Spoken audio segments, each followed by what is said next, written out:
Dos, tres.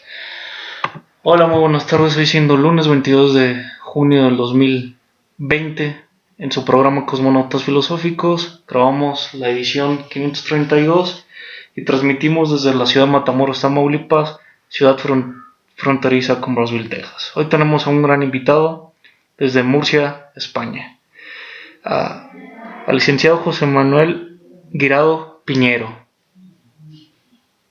Muy buenas, encantado. Muy buenas tardes. Con licenciatura Lengua y Literatura por la Universidad de Murcia. Ha participado redactando artículos en La Razón Comunista, en la revista Metabasis y en la revista Teoría en Pocos Minutos. Bienvenido. Eso es. Obviamente. Muchísimas gracias, encantado de estar aquí contigo y de esta entrevista.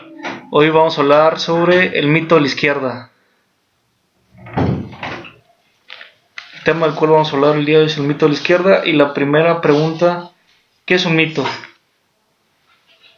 Bueno, cuando hablamos del concepto de mito, podríamos definirlo como una construcción lingüística y conceptual que presupone precisamente la lógica del lenguaje. Es decir, no hay una contradicción manifiesta entre lo que sería el mito y el logos, que sería, digamos, la que refleja la obra de Nestlé, ¿no? De este escritor, y aparte, por ejemplo, del antropólogo Lucien Levy-Bruhl en Alma Primitiva, en el que hay una distinción entre el pensamiento mitológico y el pensamiento científico. Pero como decimos, no, el mito, digamos, presupone el logos precisamente por la propia lógica del lenguaje. Por ejemplo, tendríamos el mito etiológico en la figura de Atlas dentro de la mitología griega, en la que, por ejemplo, sostendría, digamos, el mundo para que no cayera en esa lucha de Zeus con los titanes y el posterior castigo. O, por ejemplo, también Anaximandro, cuando refiere que la Tierra se sostiene, digamos, por un centro. Entonces, diríamos que el mito, precisamente, sería esa narración interpretativa que precisamente no hay una evidencia inmediata, por lo que hay una crítica por el distanciamiento o alejamiento del objeto narrado. Así podríamos definir a grandes rasgos lo que sería el mito. Y luego pues ya el propio Bueno hace una clasificación de esos mitos. Claro, ¿cuáles son los mitos que define Gustavo Bueno? Él hace una clasificación tripartita en, digamos, tres tipos de mitos, ¿no? Tendríamos en primer lugar lo que serían los denominados mitos luminosos. En estos mitos luminosos, Bueno lo que expone es sobre todo el mito de la caverna de Platón. Este mito de la caverna de Platón vendría a referir la situación en la que se encuentran los esclavos que están dentro de una caverna y que ven una especie de sombras proyectadas en esa caverna. Y entonces, cuando, digamos, si uno de ellos consiguiera salir afuera de esa propia caverna, digamos, vería la realidad. La labor, precisamente, del filósofo sería sacar a esas personas, digamos, de la caverna para que vieran la realidad. Y esta sería, digamos, la labor propiamente del filósofo. Los mitos luminosos, diríamos,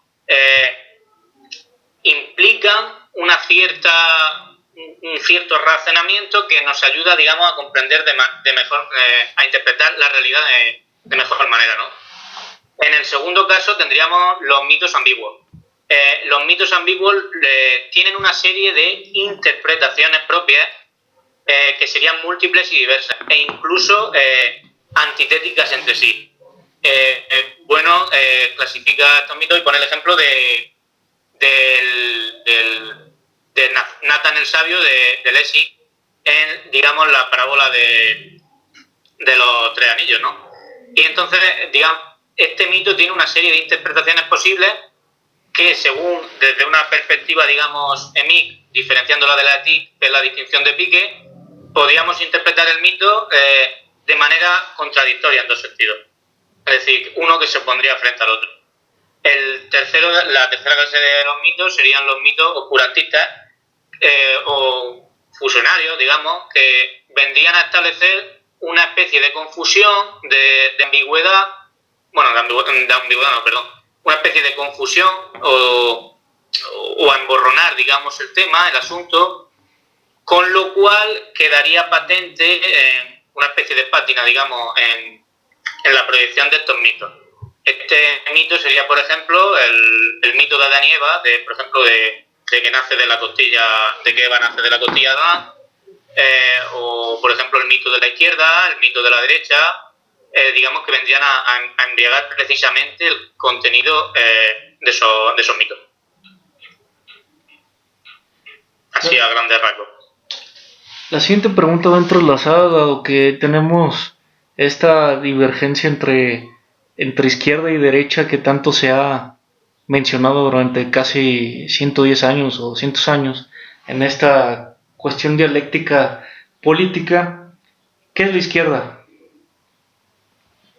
Bueno, pues precisamente cuando hablamos de la izquierda hablamos de un mito. Esto es lo que trata de reflejar Bueno en su obra. ¿Por qué? Porque se atribuye, digamos, una unidad unívoca como concepto sustancialista de lo que sería la izquierda, frente, digamos, a lo que sería una unidad análoga, que sería un concepto funcionalista. Es decir, que se establece como que la izquierda es una unidad en el sentido unívoco. Dentro de este mito de la izquierda tendríamos, digamos, dos maneras de interpretar. Aquel que se define EMIC como de izquierda está asumiendo el mito de que hay una posible unidad de la izquierda, ¿no? Pero no solo aquel que se define de manera singular, sino también aquel que se definiría de manera plural. Cuando, por ejemplo, dice yo soy de izquierda, cuando esta persona dice yo soy de izquierda, a pesar de que puede establecer una especie, digamos, de clasificaciones o de corrientes dentro de la izquierda, presupondría que sería posible igualmente esa unidad dentro de lo que sería la izquierda. Entonces, para hablar precisamente de lo que serían las izquierdas, bueno, hace una clasificación taxonómica entre dos grandes familias, que serían las izquierdas definidas y las izquierdas indefinidas. A partir de un modelo, de un tronco, que surge precisamente con la Revolución Francesa, en el que, digamos, en la Asamblea Constituyente Francesa se sientan a la izquierda los que se oponen al derecho de veto del rey, y a la derecha los que apoyan, digamos, ese veto. Entonces, esa primera sería el núcleo generador, es el primer analogado de lo que serían las izquierdas. Y a partir de ese núcleo generador se van generando una serie de generaciones, precisamente, o de, digamos, ramificaciones dentro de esas izquierdas. Ese sería, digamos, a grandes rasgos lo que sería la izquierda. La siguiente pregunta es importante, dado que de la izquierda o de la primera generación de izquierda nace un concepto. ¿Qué es nación política? Bien, digamos, dentro de los géneros o acepciones del término nación, Gustavo Bueno distingue tres. Sobre todo en España frente a Europa, y en España en España no es un mito en el que amplía, digamos, esa clasificación.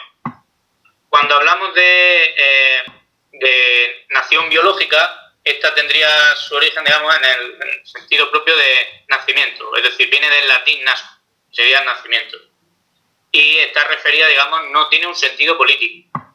Ocurre lo mismo con la nación étnica o cultural, que se proyectaría en las diferentes clases o especies, que sería la nación periférica o integrada, nación periférica, nación integrada y nación histórica. Y la nación política ya surge indisolublemente ligada al Estado. Es decir, es el Estado, como decía Pidulski, el que pare la nación. Frente a Mancini, que diría precisamente lo contrario. Por cada nación, un Estado.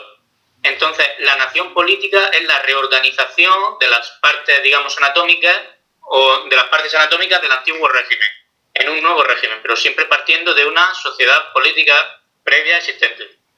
Entonces, la nación política surge como resultado, a partir digamos, los jacobinos, del proceso de olización atómica. Este proceso de olización atómica, digamos, la olización es una racionalización por descomposición. Es la descomposición de una totalidad atributiva en partes formales K iguales entre sí, homeométricas. Esto quiere decir que el todo no se reproduce de manera igual en las partes. ¿Qué quiere decir? Que, digamos, en esa fase analítica de descomposición se van, digamos, descomponiendo las partes formales propias del antiguo régimen hasta llegar a la idea de individuo como átomo racional. Y esto va ligado precisamente no a la racionalización a la idea de razón como diosa razón de la Ilustración, sino precisamente a la razón, digamos, de los científicos franceses, de los científicos revolucionarios franceses, como puede ser el químico Lavoisier o como puede ser Laplace, a partir sobre todo de la teoría cinética de los gases.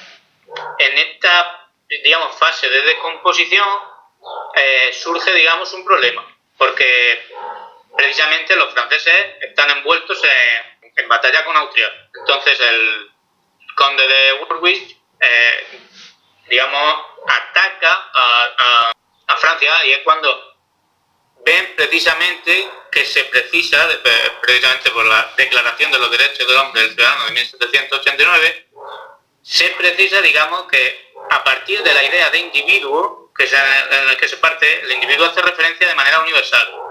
Pero claro, esta idea de individuo, digamos, del regreso, tampoco se frena en su totalidad, porque podríamos llegar incluso a las partículas que serían químicas. Entonces esta idea genera un problema, y es que, claro, si no, pues se descompone, digamos, se descompone Francia, porque esa idea de individuo, digamos, es universal. Entonces tiene que circunscribirse la idea de ciudadano. ¿Y cuándo se genera precisamente la nación política? Hablaríamos sobre todo de 1792, en la batalla de Valmy. En esta batalla los soldados de Kellerman gritaron «Viva la nación», según recoge Goethe. ¿Y qué pasa con la nación política? Que, digamos, la soberanía reside precisamente en la nación. Es lo que Bailey refleja en 1792. La nación no recibe órdenes, sino que es soberana. Entonces, esta nación política viene a reflejar la idea de los ciudadanos libres e iguales ante la ley, etc.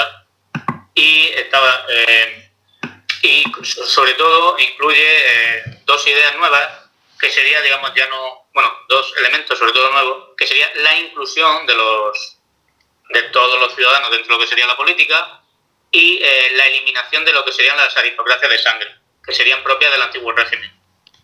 También hay que mencionar que la nación política, pues claro, no se impone de manera pacífica, sino que precisamente viene por una revolución, que es la Revolución Francesa, a partir de la guillotina, que incluso acaba con el propio Maximilien Robespierre en esa guillotina.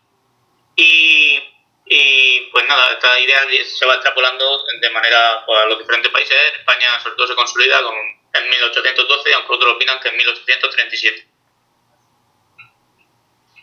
¿Cuáles son las generaciones de izquierda y cómo les define Gustavo Bueno a cada una? Bueno, dentro de las familias, de las diferentes familias, como puede ser por ejemplo la familia de las funciones cónicas, pues Bueno distingue, como he dicho antes, entre izquierdas definidas e izquierdas indefinidas. El criterio objetivo político que sigue Bueno a la hora de definir la izquierda definida sería su posición frente al Estado. Es decir, la posición que ocupan, que es un criterio lógico en sentido estricto. Y entonces tendríamos la primera generación de izquierdas, que sería la izquierda jacobina, sería el primer analogado de las izquierdas, y esta tiene, digamos, su antecedente en los Estados Generales del 5 de mayo de 1789.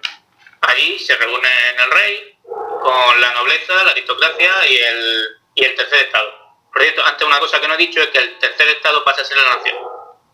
Pero bueno, en esta, digamos, posición que ocupan con respecto del rey, de la mesa, se colocan a la derecha lo que serían los aristócratas, por ejemplo Lafayette, y a la izquierda se colocan lo que sería el clero, ¿no? Sería Gregor y Talleyrand, y digamos al fondo se colocaría el tercer estado de Mirabeau, Bailey y compañía. ¿Qué ocurre? Que esto se replica de nuevo en la Asamblea Constituyente Francesa de 1789, pero ya es lo que está explicando antes, la votación de si el rey tiene derecho a veto o no. A la izquierda se situarán, digamos, los jacobinos, los partidarios de que el rey no tiene derecho a vetar las leyes, frente a la derecha, donde se colocarán, digamos, los aristócratas y todo. ¿Qué ocurre? Que esto es una clasificación a posteriori, porque precisamente los propios jacobinos no se denominaban de izquierda. Esto es una clasificación que se hace a posteriori, ¿no? Y dentro de este jacobinismo, digamos, tendríamos la idea de lo que propone el jacobinismo sería la república unitaria, centralista, indivisible. De hecho, ellos tienen la idea de la homogeneización de la nación, porque esa que no fuera homogénea, digamos, tendría un sentido de diferenciación entre los diferentes ciudadanos, de tal manera que, por ejemplo, eliminan los patuás que serían, digamos, los idiomas regionales, de manera, digamos, que establecen que ya no habría francos ni Borgoña o de la Provenza, sino que habría franceses. Digamos que esta línea se continúa sobre todo a partir de Napoleón. En 1799 Napoleón pues se nombra cónsul, ¿no? Cónsul primero y luego se nombrará posteriormente emperador, y va replicando, digamos, este modelo jacobino, pero hay dos líneas, ¿no? Digamos, dentro de lo que sería esta izquierda jacobina, o si queremos llamarla tal, que sería una corriente, digamos, radical, basada precisamente en esa idea de organización atómica, que, digamos, establecería al individuo frente, digamos, a la línea bonapartista, porque la línea bonapartista ya implica precisamente el Estado-Nación Francia, que va replicando digamos, sus modelos en otros países. Y esta sería principalmente la primera generación de izquierda, ¿no? La jacobina. La segunda generación de izquierda sería la izquierda liberal. Y esta izquierda liberal tiene sobre todo el origen, digamos, en España. Habría que remontarse al Tratado de Fontainebleau en 1807, en el que, digamos, Carlos IV, de manera bastante ingenua, deja pasar a Napoleón Bonaparte porque quería entrar a Portugal. ¿Qué ocurre? Que se da la sustitución de José Bonaparte, que es hermano de Napoleón, y, digamos, quitan a Carlos IV y a Fernando VII, se los llevan allí a Francia al Palacio de Valensay, donde quedan, digamos, recluidos, y se establece la Constitución de Bayona en 1809. Esta izquierda liberal, que surge con la Guerra de la Independencia de 1808 a 1814, se opondría a su vez a los denominados afrancesados, entre los que, digamos, que replicarían precisamente el modelo jacobino. Entre estos podemos mencionar al poeta Menéndez Valdés, a Leandro Fernández de Moratín o al propio Goya, pero también se opone, y aquí su posición, digamos, de izquierda, frente a la monarquía, ¿no? A la monarquía de Carlos IV, Fernando VII posteriormente, cuando Fernando VII vuelve, y en Valencia se dice aquello de vivan las cadenas. Esta izquierda liberal tiene sobre todo su importancia en las Cortes de Cádiz. En 1812, donde se aprueba la Constitución, donde el primer artículo precisamente explica que es la reunión, digamos, de los españoles de ambos hemisferios. Es decir, ya no se remite solo a lo que sería la península ibérica, sino a estos ambos hemisferios. Esta izquierda liberal tiene, digamos, diferentes periodos también revolucionarios, donde podríamos, por ejemplo, el trienio liberal de 1820 a 1823, sobre todo la figura de Riego, que va proclamando, digamos, la Constitución de Cádiz, y prácticamente luego, a partir del siglo XX, esta izquierda liberal, pues ya en cierto modo como que entronca más con lo que sería pasa a ser derecha liberal más bien. La tercera, digamos, generación que tendríamos, ya, digamos, una respuesta a las anteriores, que sería la izquierda radical o la izquierda anarquista.